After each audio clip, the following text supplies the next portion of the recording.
The spiritual lineage of the Universal White Brotherhood was founded by Master Beinsa Douno, also known as Peter Konstantinov Deunov of Bulgaria in 1897.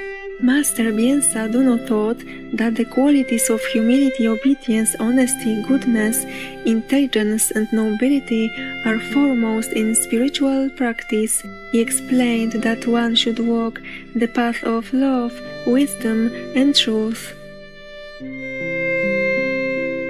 The Universal White Brotherhood believes that God is in everything, in the stones, the plants, the water, the air, the animals, and the light. Following the principle of ahimsa or non-violence, Master Beinsa Douno practiced and preached a vegetarian diet. The master was also an accomplished musician and composer of many spiritual songs and compositions.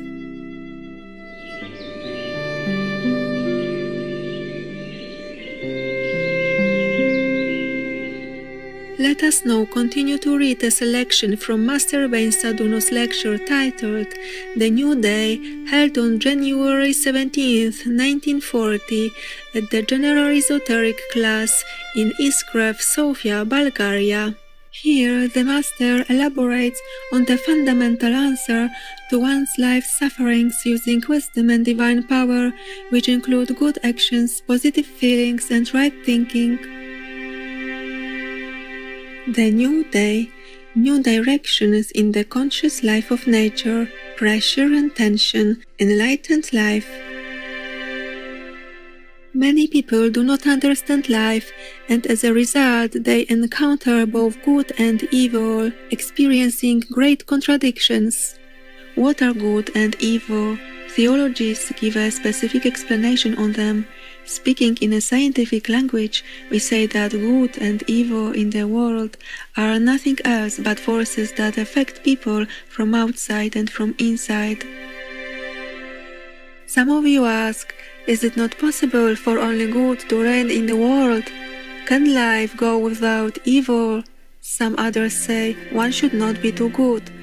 Those people do not understand things scientifically. Evil represents pressure, good represents tension.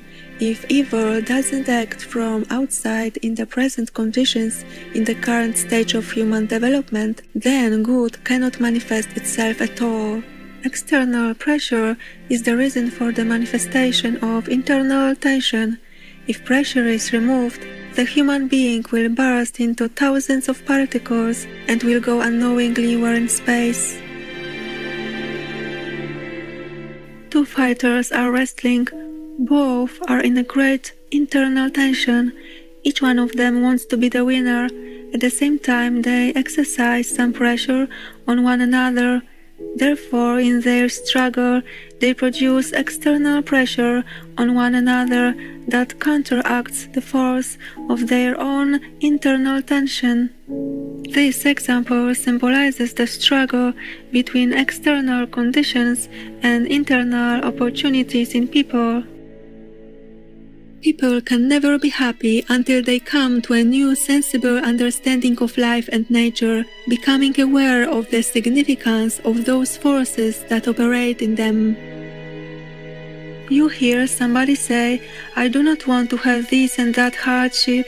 That shows a mechanical understanding of things. Hardships cannot be eliminated in a mechanical way. The deepest reason for hardship is hidden in one's incorrect attitude toward things. Therefore, if an external problem is removed in a mechanical way, soon another problem will appear. If there is a lack of understanding, difficulties will always exist. When ignorance is removed, difficulties will be eliminated too. For example, if someone walks in the street and does not care enough where he steps, he could fall and hurt himself badly. Then he gets angry and looks for the cause outside of himself, saying that the world is bad. The world is created wisely, but people do not always act sensibly. One should be wise enough to live properly without having great difficulties. By not behaving right unwittingly, people attract sufferings to themselves. In this sense, sufferings represent pressure or depression. If you are not very cautious and touch a hot stove, you will burn your hand. The burn itself is nothing else but pressure. You receive something from outside while giving something from yourself, but you give more than you take. So when the exchange is not equal, suffering emerges in one or another form. You should observe the law of equal exchange to avoid sufferings. As much as you give, that much you will receive. The more you give, the more you receive. If you give little, you will receive little. Many people's affairs do not go well because they do not apply correctly the law of equal exchange. For example, some people give little but want to receive plenty. Other people give abundantly but receive little. Both situations are not just. Equal exchange must take place physically but also psychologically. If there is not a fair exchange in the people's relationships, they will be exposed to great discords in their physical and psychic lives. Unfair exchange in the people's relationships is a reason for disturbing the equilibrium between external pressure and internal tension in them. The forces of the physical or objective world operate mostly from outside in. That's why we say that our physical life is affected by the law of pressure. The forces of the spiritual or subjective world operate from inside out. That's why we say that our spiritual life is affected by the law of tension. Some people say that they do not need any spiritual life, but that is not a proper reasoning. Without a spiritual life, they will get flattened and will disappear.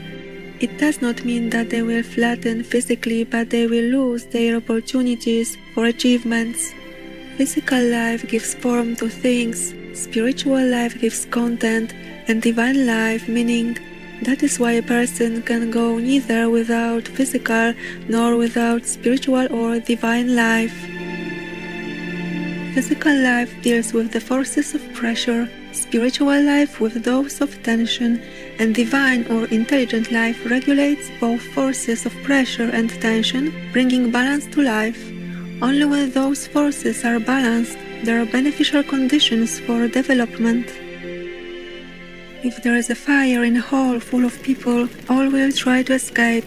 However, the wise one can foresee the fire and take precaution beforehand to prevent it. Those who cannot foresee things will panic when the fire blazes, and only then will look for water to put it out, but until then there will be much damage and harm. The source of intelligence inside a human being can easily cope with any obstacles. Wisdom balances the forces of nature. The city of Chicago was burned in the 19th century by a fire caused by the carelessness of a citizen. The man was working in his shed. As it was dark, he lit the candle. Meanwhile, his animal companion knocked the candle, and the straw in the shed caught fire.